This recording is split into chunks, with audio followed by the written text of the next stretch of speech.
সেই সময়ৰ শীতকালীন বতৰটো আছিল এক বেলেগ অভিজ্ঞতা। আকাশৰ পৰা সৰি থকা নিয়ৰে বগা কম্বল এখনত গোটেই চহৰখন আৱৰি ধৰিছিল। সকলোতে পোহৰ জিলিকি উঠিছিল। ওখ অট্টালিকাবোৰৰ খিৰিকীৰে বাহিৰলৈ চাই এনে লাগিল যেন এটা সপোন বাস্তৱায়িত হৈছে। এটা ডাঙৰ অফিচত কাঁচৰ বেৰৰ ওচৰত থিয় হৈ হাতত গৰম কফিৰ গিলাচ লৈ সঞ্জীৱে বৰফ পৰি থকা চাই আছিল। সেইটো সময়ত তেওঁৰ হৃদয়খন অস্থিৰ হৈ পৰিছিল। হঠাতে তেওঁৰ কাণত এটা মাত প্ৰতিধ্বনিত হ'ল, এটা কোমল মিঠা মাত, যেন অতি ওচৰৰ কোনোবাই কৈ আছে, মই বৰফ বৰ ভাল পাওঁ।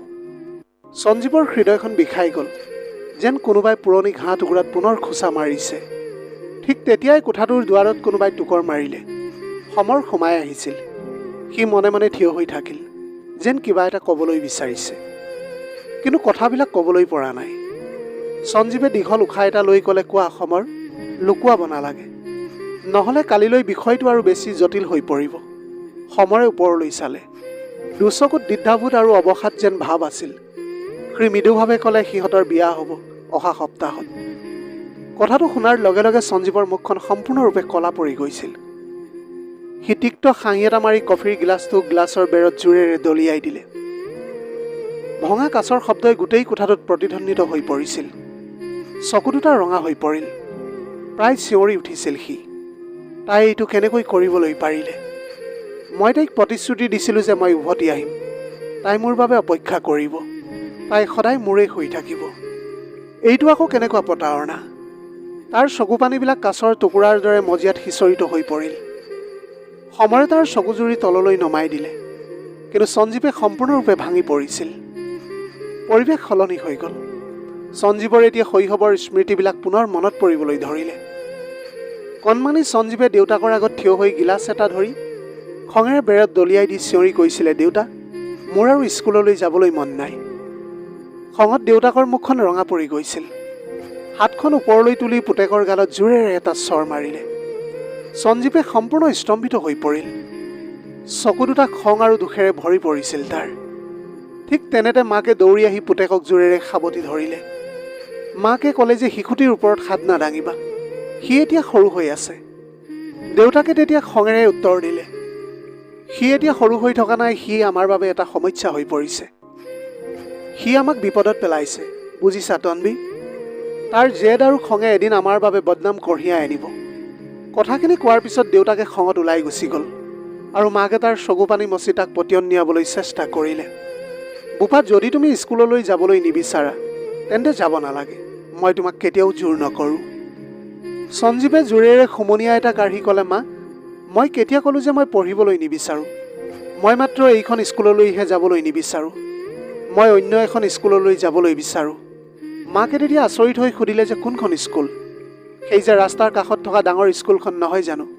সঞ্জীৱে তেতিয়া মূৰটো জোকাৰিছিল। মাকৰ চকু দুটা চকুলোৰে ভৰি পৰিল। লগে লগে ক'লে যে, পুত্ৰ, আমাৰ হাতত সিমান টকা নাই যে তোমাক সেইখন স্কুলত পঢ়ুৱাবলৈ। তোমাৰ দেউতাৰ ইমান সামৰ্থ্য নাই। সঞ্জীৱে জেদীভাৱে উত্তৰ দিলে, তেন্তে ময়ো স্কুললৈ নাযাওঁ। সেইটো সময়ত তেওঁৰ বয়স বহুত কম আছিল, কিন্তু তাৰ কথা আৰু তাৰ খঙে সকলোকে বিৰক্ত কৰি তুলিছিল। অৱশেষত সঞ্জীৱে দামী স্কুলখনত নামভৰ্তি কৰিলে, য'ত তেওঁৰ হৃদয়ত আকৰ্ষণ কৰা ছোৱালীজনী আছিল, যাৰ নামটো আছিল চিয়া। নৱম শ্ৰেণীৰ আটাইতকৈ চতুৰ আৰু বুদ্ধিমানী ছাত্ৰী আছিল তাই। তাইৰ কবিতা সমগ্ৰ বিদ্যালয়তে বিখ্যাত আছিল। দুপৰীয়া আহাৰ গ্ৰহণৰ সময়ত অন্য ল'ৰা ছোৱালীবিলাকে খেলি থকা বা হাঁহি থকাৰ সময়ত তাই ডায়েৰীত লিখি আছিল। সঞ্জীৱে সেইটো সময়ত পঞ্চম শ্ৰেণীত পঢ়ি আছিল। সি দুষ্টামী আৰু চঞ্চল আছিল যদিও চিয়াৰ কৃপাত সি নিজৰ অভ্যাস সলনি কৰিবলৈ আৰম্ভ কৰিছিল। বিৰতিৰ সময়ত সি তাইৰ শ্ৰেণীকোঠাৰ দুৱাৰেদি লুকাই চুৰ কৰি উকি মাৰি তাইৰ কবিতা শুনিছিল। চিয়াই কেতিয়াও তাক গালি পৰা নাছিল, বৰঞ্চ লাহে লাহে পৰামৰ্শ দিবলৈ ধৰিছিল। এবাৰ এটা অনুষ্ঠানৰ সময়ত তাই মৰমেৰে সঞ্জীৱৰ জটিল চুলিখিনি সমান কৰি ক'লে যে কাৰোবাক মৰাটো ভাল কথা নহয়। ভাল ল'ৰা ছোৱালীয়ে কেতিয়াও কাজিয়া নকৰে। সেইদিনাৰ পৰা সঞ্জীৱে আৰু কাজিয়া কৰা বন্ধ কৰি দিছিল। সময়বিলাক লাহে লাহে পাৰ হৈ গ'ল। তাইক নেদেখিলে সঞ্জীৱে এতিয়া জীয়াই থাকিব নোৱাৰা হৈ পৰিছিল। কিন্তু চিয়াই মাত্ৰ 2 বছৰ পিছত স্কুলখনকে এৰি দিলে। তাই যোৱাৰ পিছত সঞ্জীৱে সম্পূৰ্ণৰূপে শূন্যতাত ডুব গৈছিল। তাই তাৰ ক্লাছৰ বা বয়সৰ নাছিল যদিও তাৰ হৃদয়ত তাই বিশেষ স্থান দখল কৰিছিল। সঞ্জীৱে প্ৰায় মনে মনে বহি তাইৰ কথাবিলাক ভাবি আছিল। যেতিয়াই তাৰ চকু দুটা হঠাতে তাইৰ চকুৰ লগত লগ হ'ল, তেতিয়া সি তাৰ চকু দুটা আঁতৰাই পেলাইছিল। এদিন সি সাহস গোটাই চিয়াৰ ক্লাছলৈ বুলি গ'ল, কিন্তু চিয়া তাত নাছিল। হতাশ হৈ সি ঘূৰি চাই দেখে যে তাৰ পিছফালে হাঁহি হাঁহি থিয় হৈ আছিল চিয়াই। এনেকৈ 2 বছৰ পাৰ হৈ গ'ল। সঞ্জীৱে এতিয়া 7ম শ্ৰেণীত পঢ়িছিল যদিও সেই ছোৱালীজনীৰ বাবে তেওঁৰ হৃদয়খনে তেতিয়াও ধপধপাই আছিল। সি এতিয়া সম্পূৰ্ণ এটা সফল ডেকা হৈ উঠিছিল। এতিয়া সি আৰু কাজিয়া কৰা নাছিল, আৰু ইয়াৰ কাৰণ আছিল যে সেই সূক্ষ্ম ছোৱালীজনী, যাৰ প্ৰভাৱ তেওঁৰ ওপৰত স্পষ্টকৈ দেখা গৈছিল। এদিন তাই স্কুলৰ বিদায় পাৰ্টিৰ বাবে প্ৰস্তুতি চলাই আছিল। লগতে হাঁহি হাঁহি ক'লে যে তোমাক বহুত মিছ কৰিম। কথাটো শুনাৰ পিছত তাৰ বহুত খং উঠিছিল। সি তেতিয়া আচৰিত হৈ সুধিলে, অৰ্থাৎ সঞ্জীৱে, মিছ আপুনি ক'লৈ যাবলৈ ওলাইছে? মেট্ৰিক পৰীক্ষা আছে বুলি তুমি নাজানা নেকি?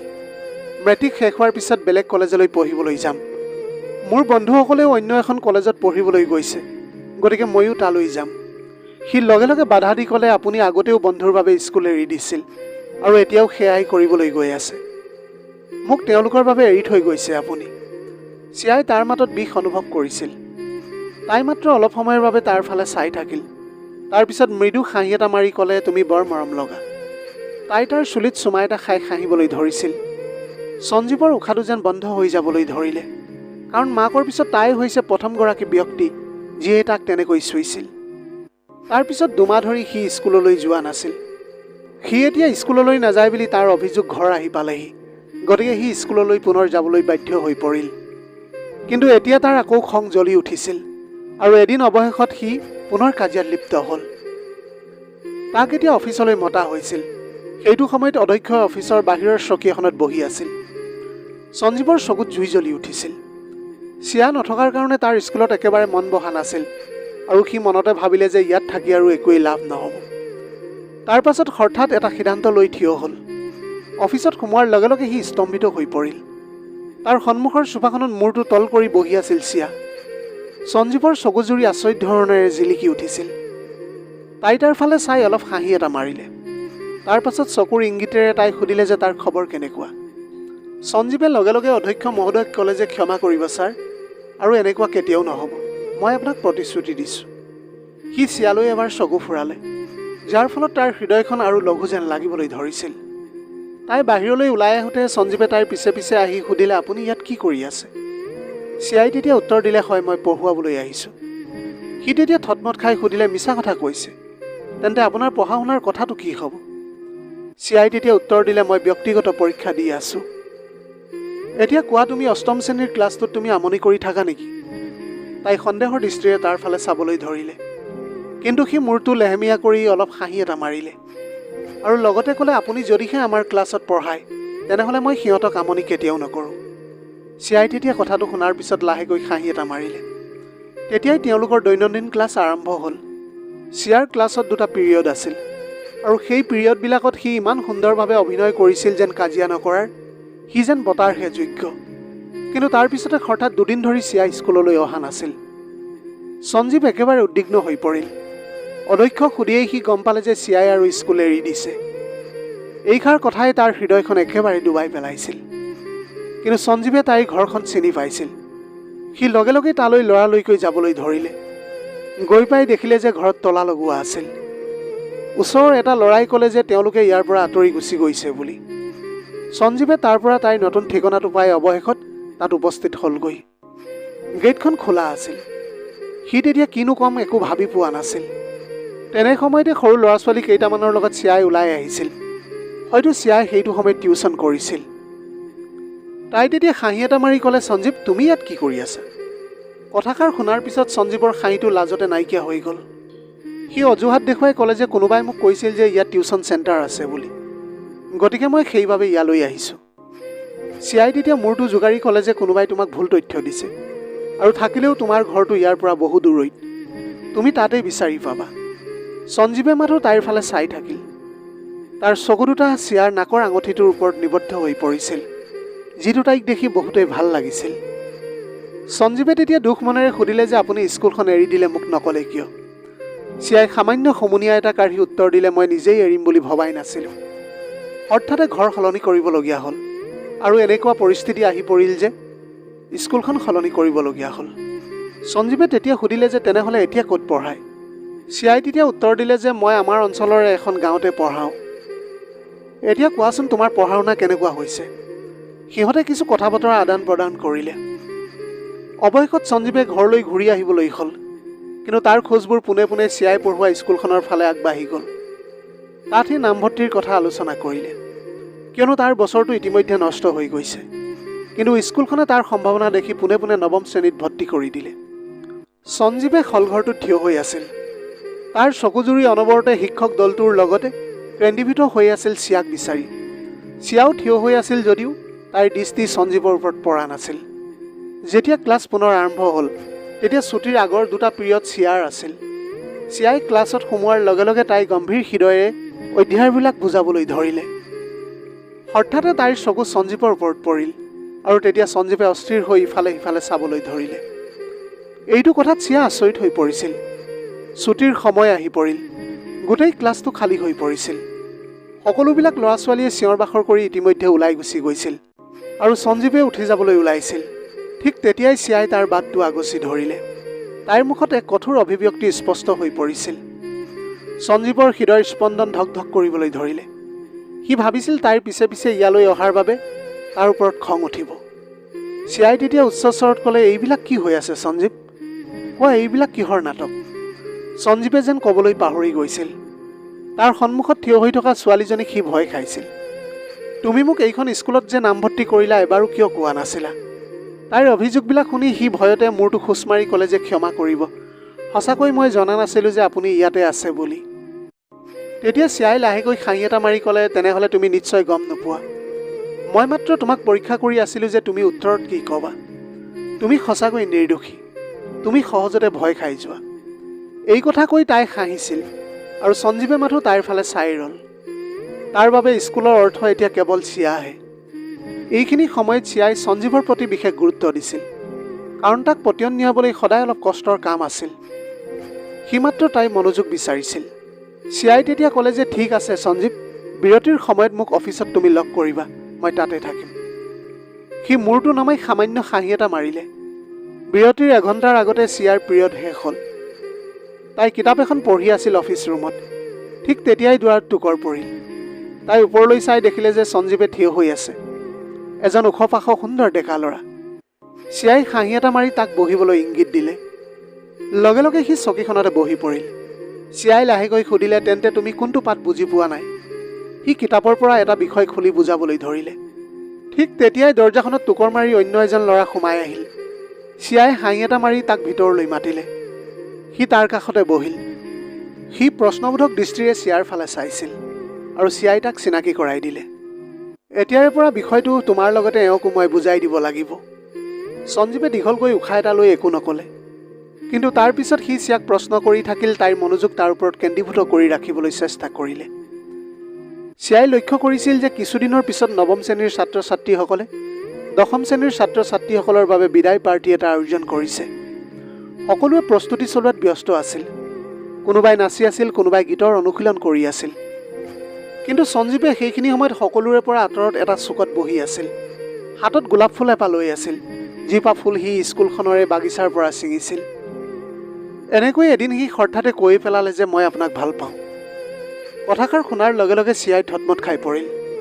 লগতে ক'লে যে তুমি এইবিলাক কি কৈ আছা? তুমি গম পাইছানে নাই যে এইবিলাক তুমি কি কৈ আছা? তেতিয়া সঞ্জীৱে ক'লে, মই সকলো জানো, সকলো বুজি পাইছোঁ, কিন্তু মই আপোনাৰ অবিহনে আৰু জীয়াই থাকিবলৈ নোৱাৰোঁ। অন্য হাতেদি আপুনি মোতকৈ ইমানো ডাঙৰ নহয় যে আমি বিয়া হ'ব নোৱাৰিম।